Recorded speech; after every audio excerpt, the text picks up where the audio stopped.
عاصم بن سلیمان نے بیان کیا، انہوں نے ابو عثمان نہدی سے سنا، کہا میں نے سعد بن ابی وقاص رضی اللہ عنہ سے سنا، جنہوں نے سب سے پہلے اللہ کے راستے میں تیر چلایا تھا،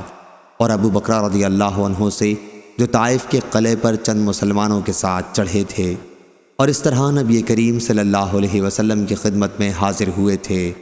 ان دونوں صحابیوں نے بیان کیا کہ ہم نے حضور اکرم صلی اللہ علیہ وسلم سے سنا،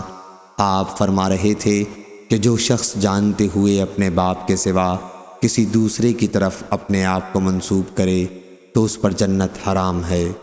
اور ہشام نے بیان کیا اور انہیں معمر نے خبر دی، انہیں عاصم نے، انہیں ابو العالیہ یا ابو عثمان نہدی نے کہا کہ میں نے سعد بن ابی وقاص رضی اللہ عنہ اور ابو بکرہ رضی اللہ عنہ سے سنا کہ نبی کریم صلی اللہ علیہ وسلم نے فرمایا۔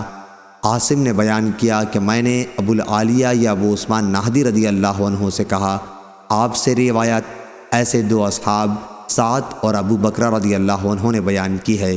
کہ یقین کے لیے ان کے نام کافی ہیں۔ انہوں نے کہا، یقیناً ان میں سے ایک سعد بن ابی وقاص رضی اللہ عنہ تو وہ ہیں جنہوں نے اللہ کے راستے میں سب سے پہلے تیر چلایا تھا،